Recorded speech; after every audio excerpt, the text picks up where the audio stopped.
Nice to have you. Thank you. Thank you for having And thanks so much to Nespresso for being so awesome when it comes to, just supplying us with the coffee and our drug of choice, or my drug of choice. That's a fact. So talk to me a little bit more about this AAA. What is it? What's it all about? Definitely. I think, just to start off with, firstly, great coffee starts with great responsibility. Yeah. And the AAA program was established in 2003 by Nespresso in collaboration with the Rainforest Alliance. And really the main idea of the program in terms of our coffee and our practices was based on three main pillars: sustainability, quality, as well as the productivity of the coffee and the farmers that we work with. And so if you really take a deep dive into the program, it's mainly built on ensuring that quality and sustainability go hand in hand. Okay, very nice. I mean, how though? So we that's the concept. But perhaps maybe give me an example. What is a practical example? Let's first look at the environmental side of things. Definitely, how do we find that balance really between high quality coffee and the environmental aspect, as well as the social responsibility aspect of it? From an environmental point of view, we work very directly with these farmers to ensure, firstly, that we are implementing regenerative agricultural practices. So restoring the soil health, improving the biodiversity of the land in which we're working through. And by doing that, we also really improve and enhance the quality of the coffee. We focus very largely on water management. As we mentioned yesterday, water is a big problem. Thank you. We focus largely on water management, shade-grown coffee, as well as reducing the chemical inputs into that land that we are growing our crops. And so really, through regenerative agriculture practices, we are enhancing the quality of our coffee.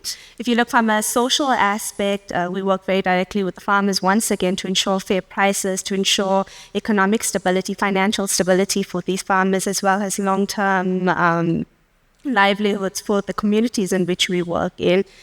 And to tie that all in, how do you find that perfect balance between quality coffee through environmental aspects and social responsibility? And that really comes down through collaboration. So with our partners, with the agronomists on the ground, as well as the farmers, to find that perfect balance that benefits not only our product, but our people, as well as the planet in which we operate. Yeah, and it's important because whenever we look at the different regions and brands that Nespresso come from. And I know that I hope a lot of people have participated in the origins of taste competition and things that you've been doing.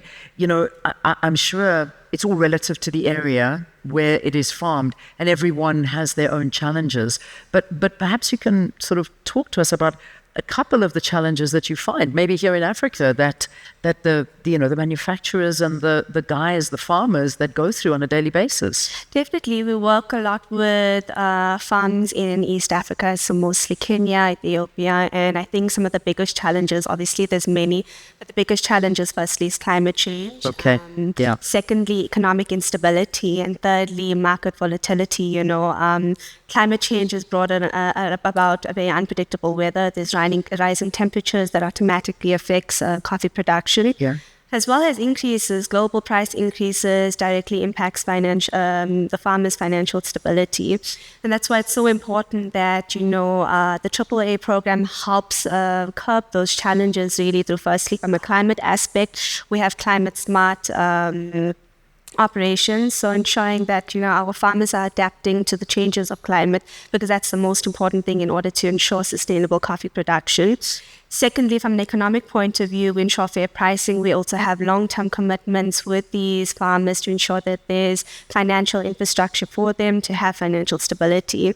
And lastly, tying all of that in is really capacity building. So ensuring that we're educating the farmers on changes, ensuring that we're training them, that we're investing in these infrastructures, because ultimately, I really truly believe that education and knowledge is the window to the world. And if we're able to teach these farmers, to show them practices on how to adapt to these challenges, it ultimately affects sustainable coffee also. Yeah.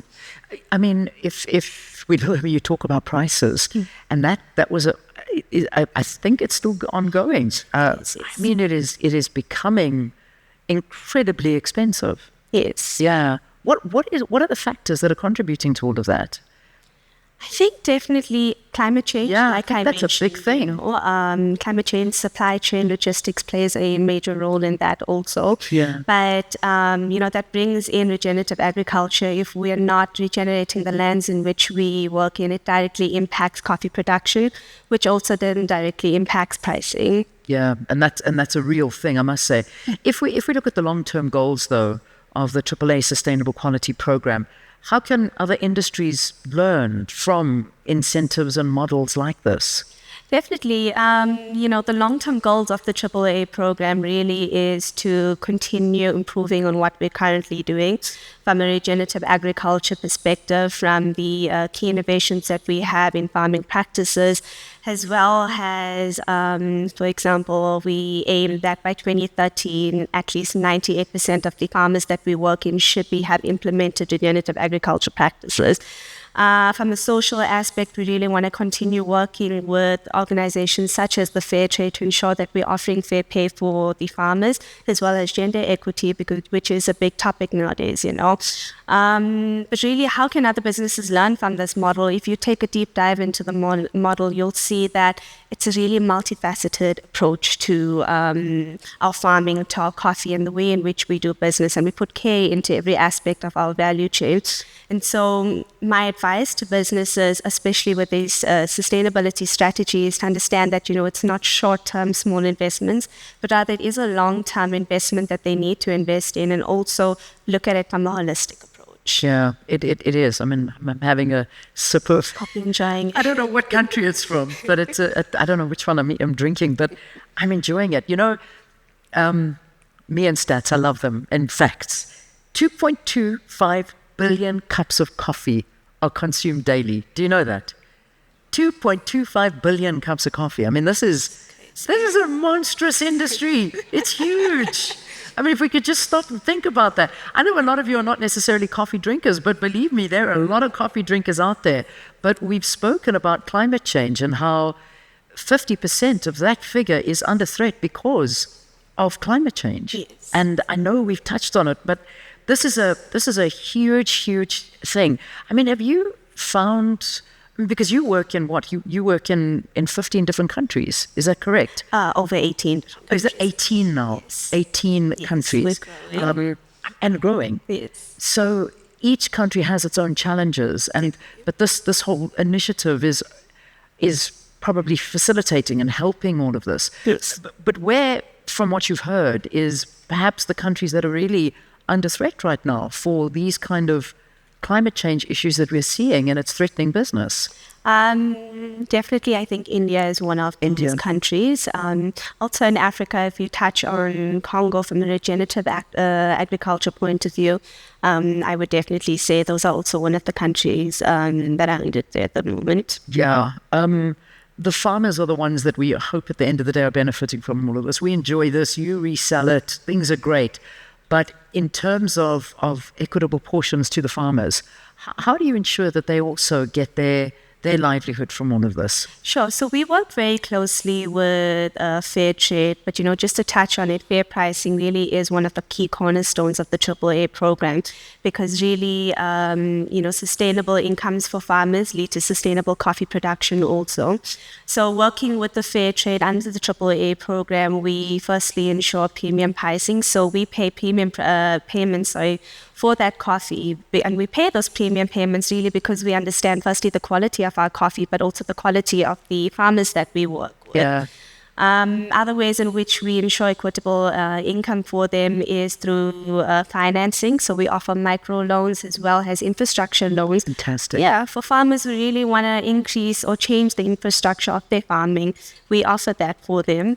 Other ways is also long-term purchasing agreements that I just mentioned, and that's really to ensure that we give them a sustainable livelihood, and as well as we uplift the communities in which we work with. And finally, like I mentioned, capacity building. We really do a lot of investments in the infrastructure of the communities that we work in through education and through training, as well as through healthcare. Yeah, because it is I mean, gosh, you think of, there's mostly small scale farmers that are in this, and, it's very hard to see how they suffer, and the amount of workers that do. So I'm happy to hear about this fair trade that Nespresso's on. So environmental challenges of coffee production, that's also something that we need to look at, and how brands actually address them, because you started off by talking about Amazon and the Amazon Trust, or sorry, I forget what it was called, but working, in the whole issue of deforestation, because this is one of the big problems, particularly when it comes to biodiversity. So what does Nespresso do when it comes to this carbon neutrality and all of that? I want to go back to, maybe innovations that we have in terms of our coffee farming and overall the coffee production. If you look at innovations, firstly touching on, unsustainable farming, that directly links here to, our carbon footprint. Unsustainable farming really leads to, firstly, degrading of the soil. Secondly, a lack of biodiversity. And thirdly, a reduction in our water reserves. And so it's so important under our AAA program and in general for farmers to adapt these sustainable practices. So reducing your carbon footprint through actions such as regenerative agriculture, restoring the health of the soil firstly, innovations such as precision farming that we're doing, which really takes data-driven technology, and it helps us to improve our irrigation as well as the amount of chemical input that we put into the soil. Other ways in which we combat really the carbon footprint also is through what we call drought-resistant crop. So we've identified through research different coffee crop that we can put together that's really climate resilient. And through doing that and really through effective water management, we're able to slowly start reducing our carbon footprint. Brilliant. So I'm going to talk to the one thing that always worries me about Nespresso, and I'm putting you here on the spot, is the single-use capsule. Because that is something obviously that we look at and think, oh, are we doing the right thing by these single-use capsules? I mean, I think they're guesstimates of about 60 billion coffee capsules are produced annually. Mm-hmm. And the whole thing we've been talking about is the circular economy. We've been speaking about landfills. We've been speaking about all the issues. So how does Nespresso position itself to help with this? I mean, I know you get your recycling, but how effective is that? I'm glad you asked the question. Yeah, I think it's an important one. Such a big issue in South Africa. Yeah. And I think, if you look at our comms and everything that goes out, you'll see that we're really trying to drive that circular business model. And from a South African perspective, obviously it's a global perspective also, but we really drive recycling. It's one of our core aspects because it's a single-use capsule. But it's also important to realize that our capsules are made from aluminium. So we have two types of capsules. We have an original capsule, which is the smaller ones, and the virtual, that's a slightly fatter one. And really, they made up to 80 to 85% of recycled aluminium. So even though it's a single use, there is a second life to that capsule. In South Africa, really, we have a comprehensive recycling program. We work very closely with our recycling partner, Oracle Environmental Services. And basically what happens is once the capsule is dropped off either at our boutique or a free collection in home, it then goes into our recycling production process, which separates the aluminium from the coffee grounds. The coffee grounds then actually get reused for composting in urban farming areas, or we also sell that off to bigger companies that can use it for their own on-site composting. From an aluminium point of view, it has many possibilities, to be honest with you, and that's why we really drive communication on closing that loop. We use our aluminium for art purposes, so community upliftment, donating it to artists so that they can create second life products out of that, which in turn obviously increases their income and community upliftment.